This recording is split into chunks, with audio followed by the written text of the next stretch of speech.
Hey guys, happy Monday. It's July 29th, 2024. People right now are in a weird, our whole world is in a weird position. People seem to be extremely divided. We're divided between people who can afford groceries and those who can't. We're divided between people who can afford a place to live and those who can't. When I was not a teenager, but a young person, let's say, in Nanaimo, or then when I moved to the lower mainland, people who were homeless were drug addicts. And they weren't like fentanyl. I don't even know the drugs anymore. That's how out of touch I am with the drug scene. But addiction is addiction, whether you're addicted to drugs or alcohol or smoking or shopping or sex or tech or fill in the blank of whatever thing that takes you out of your reality, makes you feel good for a moment, and returns you back to reality in a worse condition than you were before. Right? It affects your job or your family or your relationships or your house or your ability to function. That's an addiction, right? I had a drink last night. Actually, I had 2 drinks last night, and the first time I've had any drinks in years. So alcohol is not the problem. The problem is the addictive personality. And that usually comes from people who have had a fucking hard life. Shitty things have happened to them, traumatic things, right? I look inside my own family at my child whose family was murdered when she was 7, right? Her uncle, her aunt, and her favorite cousin murdered when she was 7 years old. And then to carry on, that happened during COVID.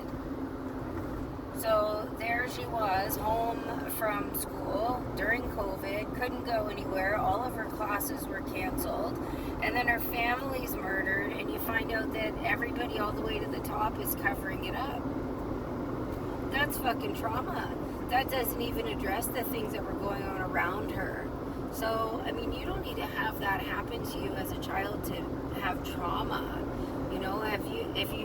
Most people know about PTSD, right? You're walking home from work and you get accosted by a guy with a gun, or a person rather with a gun, or somebody jumps you and beats you up, or that kind of thing, and now you're scared of alleys, or whenever a car backfires you think it's a gun. That is PTSD. But CPTSD is a totally different thing. It is complex PTSD, post-traumatic stress disorder, and it comes from childhood, right? It's been referred to as childhood PTSD. So you can't point to one specific thing that happened to you that made you feel really anxious or really uncomfortable in social situations, or an addict because the things that you dealt with, right? Maybe you were a child of a single mom who had to work 3 jobs and was never home. So maybe you were always in daycare and getting molested by the daycare people. But really, you don't even need the molestation part. You just need prolonged periods of time away from your mother.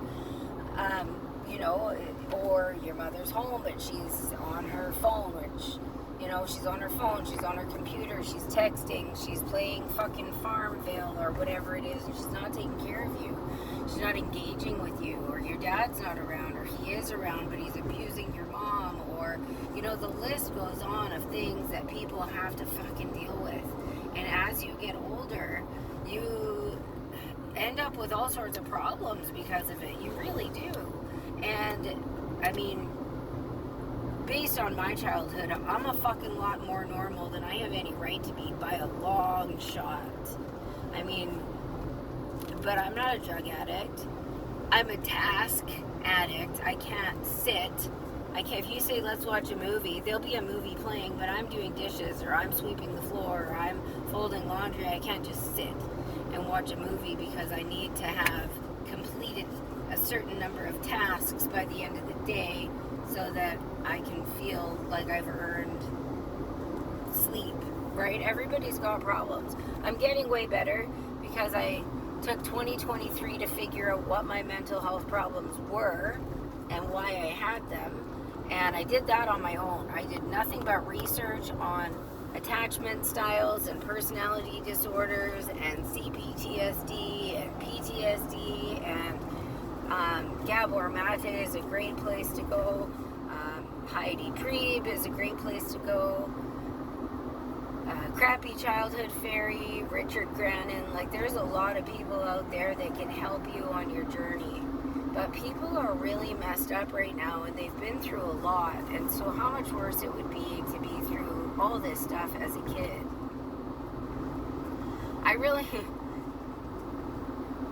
I got way off on a tangent there, but I guess that what I just said needed to be said.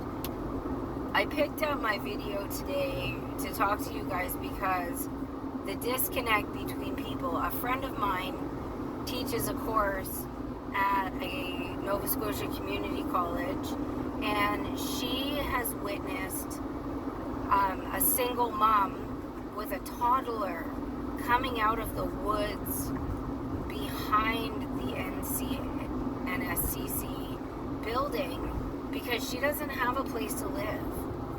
So oh my God, can you imagine? It's one thing to be homeless, but to be like a not drug addict, homeless mother with a fucking toddler.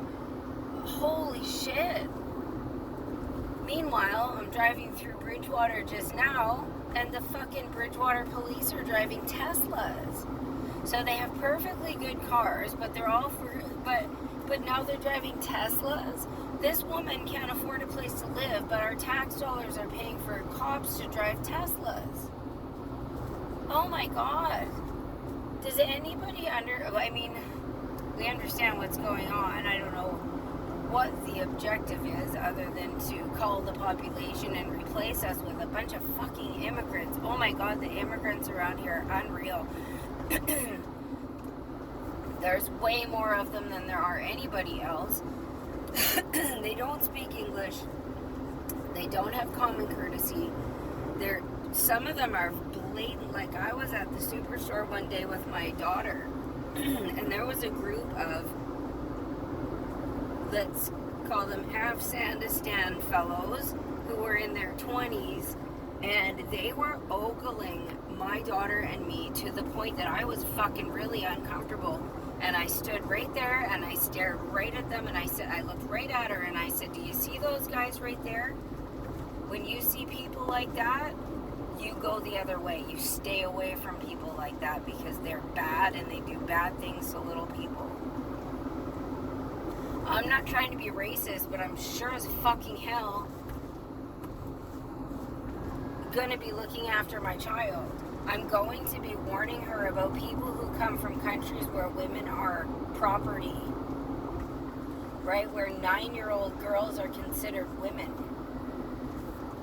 Our place, where we live, what we're going through, what we're seeing lately is so scary. At the same time as you have to notice all this stuff, you also have to worry about proving that you can rise above it. You have to find something that makes you feel good inside, and then find a way to make money at it. It's somebody told me, people have been telling me that my whole life, and I'm like, yeah, that's easy to say. It is easy to say, and it's not easy to do. But if you can find something that you wanted to do, let's say when you were in your 20s, and everybody told you you'd never make money at it, or you thought you'd never be successful at it, find a way to grab onto that thing and do it. And you might not make money at it at the beginning, but you'll be doing something you like doing, even if it's on a part-time basis. If you like house sitting for people who have animals, go and do that. Volunteer to do that. And if you're a young person, don't tie yourself down with pets. I know a lot of young people, they move out. I did. Move out of their house. The first thing you do is get a pet. I got a dog. I got a Rottweiler for my first pet. And it was hard to find a place to live, and it was hard to just pick up and follow my dreams and go places because I had to provide for not only myself but my dog. And the things that you own end up owning you. So if you can buy a car for cash instead of a monthly payment, you should do that, because you can leave your car behind or sell it if you get an opportunity to go somewhere else. But if you have a car payment, now you're trapped in that job. You gotta be like, oh, I can't. Or, if you're a young person and don't know what you're doing yet in life, don't buy a house. If you buy a house, now you can't pick up and leave. I mean, unless your dream is to buy a house, you have to figure that out for yourself. But if you're not sure what your dreams are and you don't know what you want to do, don't tie yourself down to things that are just going to literally keep you there and not allow you to grow and change.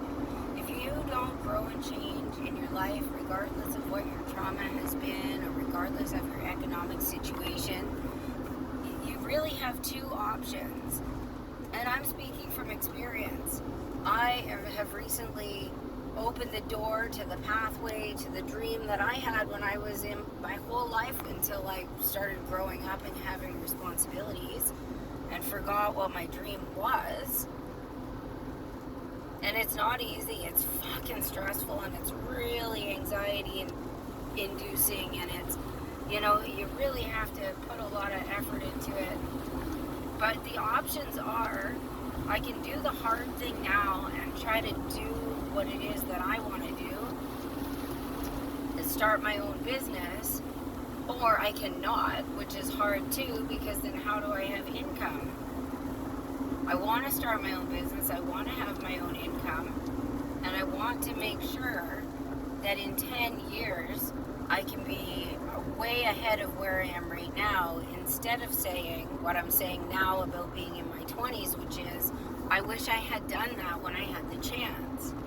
So you can either be, 6 months ahead, or in 6 months have 6 more months worth of regret that you didn't do the thing you wanted to do or should have done. We only get one life here. And regardless if you come from trauma or abuse and neglect or whatever it is that you do, at some point you have to make a decision to change that. You have to. And when terrible things happen, and I only have my experiences, that's why I go back to mine, but I mean, my family and my daughter's family were fucking murdered, executed for the public to see. And then my brother's girlfriend's family and everybody else decided that we didn't count.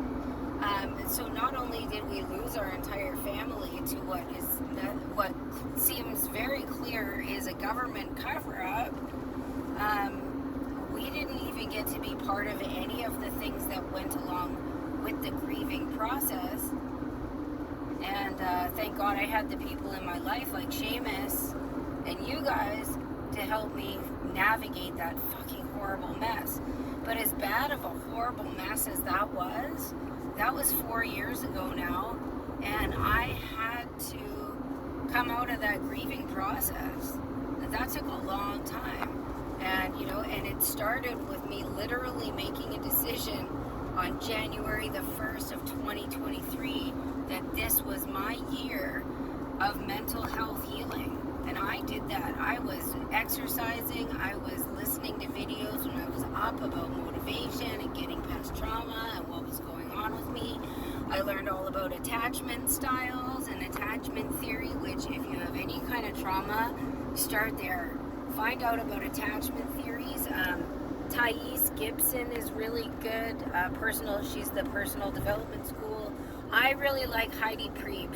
The way that she delivers the message really resonates with me. If you want to know what the fuck is wrong with you because you've had trauma and you don't know how to deal with it, go to her channel and check her out. There's just so many good resources. There really are. There's Patrick, I forget his name. He's really good. He looks like he's gay, but he's not gay, and he's so adorable, and he's so smart, and he lays it right out. Oh my gosh. I'll have to think of that and get back to you.